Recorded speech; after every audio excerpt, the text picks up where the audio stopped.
Hello friends, सी सिद्धार्थ है। आज हम बात करेंगे 31 मार्च में क्लोजिंग एंट्रीज के बारे में।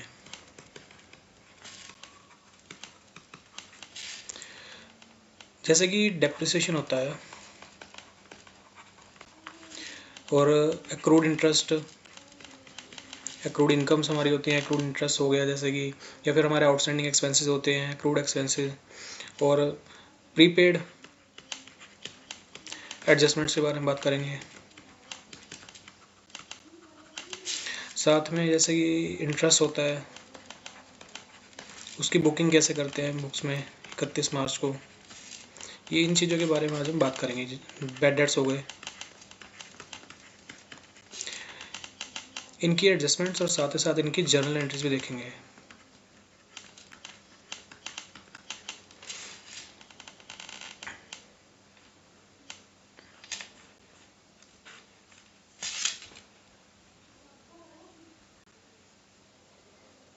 सबसे पहले देखेंगे डेप्रिसिएशन को। डेप्रिसिएशन में अगर आपको देखा जाए, सबसे पहले होता है कि हम एसेट परचेज करके लाए कोई भी, तो कोई भी डेट पे आपकी एंट्री हो सकती है ये पूरे साल के अंदर, ये उसकी अमाउंट डेबिट हो जाएगी, कैश या बैंक हमारा क्रेडिट हो जाएगा यहाँ पे।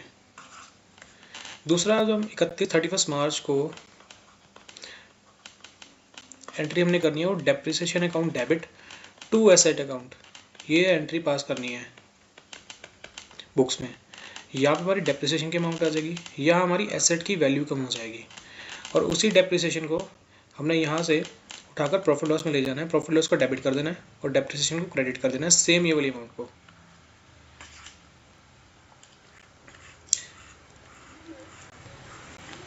एक चीज़ का आपने ध्यान रखना है, ये जो एसेट है हमारी, इनकम टैक्स के अकॉर्डिंग अगर आपकी प्रोप्राइटरशिप फर्म आप चला रहे हो या फिर आप पार्टनरशिप फर्म चला रहे हो, तो आपको 180 डेज इस एसेट को यूज़ करना है, पूरे 180 डेज से ज़्यादा यूज़ करना है।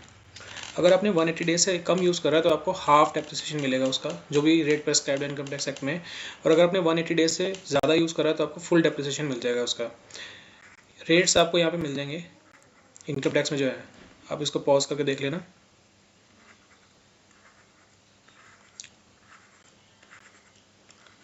अब दूसरी एंट्री हमारी हो जाएगी इसमें, प्रोविजन फॉर डाउटफुल डेट्स, या फिर डाउटफुल डेट्स कह सकते हैं, बैड डेट्स कह सकते हैं। इसकी एंट्री होती है profit and loss account debit to provision. ये जनरली 5% हो सकता है या 10%, अकॉर्डिंग टू द कंपनी ये वेरी करता है। तो प्रॉफिट लॉस हमारा डेबिट हो जाएगा और सेम अमाउंट हमारी क्रेडिट हो जाएगी प्रोविजन फॉर डाउटफुल डेट्स में।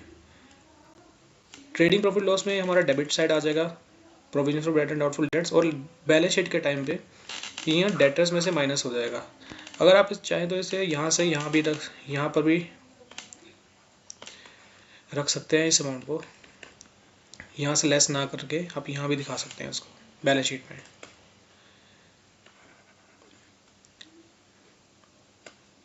अगर आपकी कंपनी कोई प्रोविज़न मेंटेन नहीं करती, जैसे कि 5% वाला या फिर 10% वाला, तो उस केस में आप सीधा बैड डेट्स को प्रॉफिट लॉस में ले जाकर डेटर्स में से अमाउंट को माइनस कर सकते हैं। तो ये आपकी सिंपल एंट्री हो जाएगी, bad debts account debit to debtors account.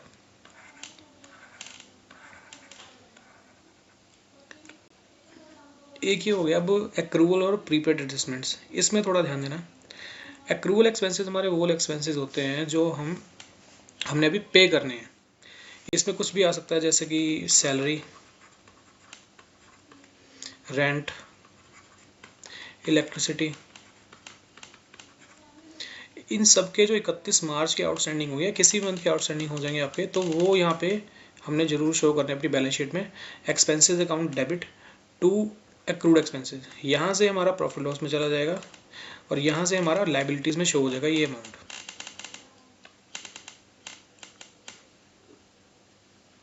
अगले साल 1 अप्रैल को, जब भी आप अगले साल पेमेंट करोगे, तो ये एक्रूड एक्सपेंसेस जो हमने खड़े करते हैं लाइबिलिटी साइड में, वो डेबिट हो जाएगा, कैश या बैंक आपका क्रेडिट हो जाएगा सेम अमाउंट से, और आपकी एंट्री खत्म हो जाएगी। अब एक एग्जांपल है, जैसे कि 60,000 का मेरा पूरे साल का रेंट था, 5,000 पर मंथ का। साथ ही अब मैंने इसमें क्या करा, 50,000 तो कैश पे कर दिया, बाकी का एक्रूड जो रेंट है हमारा 10,000 रुपये, मैंने एक्रूड में खड़ा कर दिया, जो भी हमें पे करना है, टू पे। ये हमारा अभी टू भी पे है। दूसरी बात है इनकम, एक्रूड इनकम, जैसे कि एफडी पर इंटरेस्ट,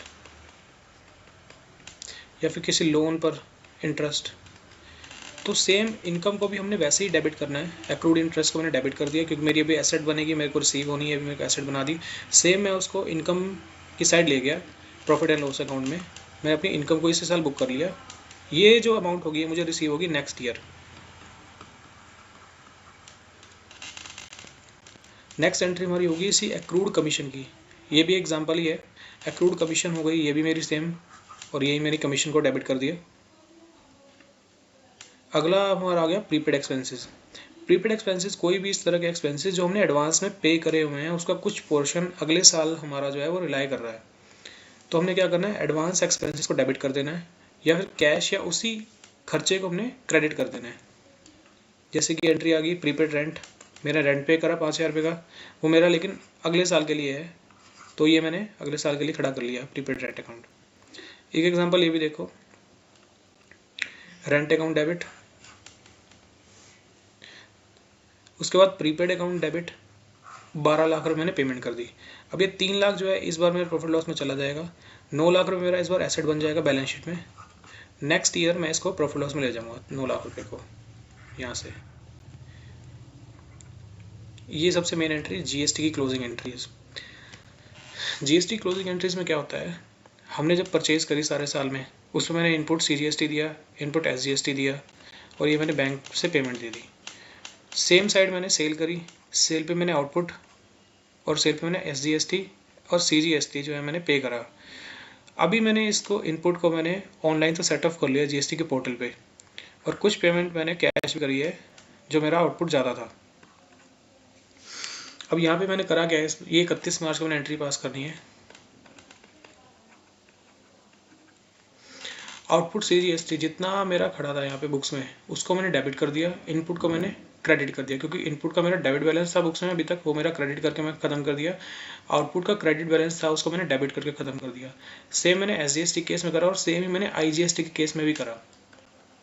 बाकी जो मेरा बैलेंस बचा उसको मैंने बैंक से पेमेंट करके सेटअप कर दिया। ये सारी डिटेल आपको जीएसटी के पोर्टल से मिल जाएगी, और आपका कैश लेजर और क्रेडिट लेजर जो बुक्स में आ रहा है वही सेम जीएसटी के पोर्टल से भी मैच करना चाहिए कैश और क्रेडिट लेजर से 31 मार्च को। अगली वही इंटरेस्ट एडजस्टमेंट्स आ गई जो हम शुरू में बात कर रहे थे जिसके बारे में। इंटरेस्ट की 2-3 तरह की एंट्रीज हमारी पास होंगी।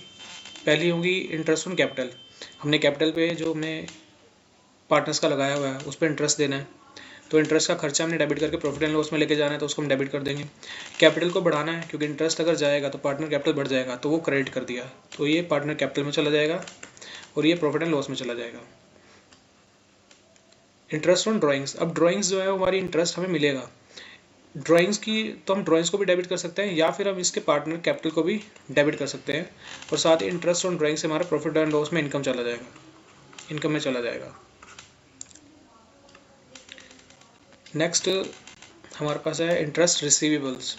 अब मेरे को किसी भी अमाउंट पे, किसी भी लोन पे, किसी भी एफडी पे इंटरेस्ट जो रिसीव होना है वो मैं अभी बुक कर लूँगा मेरी एक्रूड इनकम के थ्रू पे। इंटरेस्ट अकाउंट मेरा क्रेडिट हो जाएगा और इंटरेस्ट रिसीवेबल मेरा डेबिट होकर एसेट बन जाएगा, ये बैलेंस शीट में शो हो जाएगा।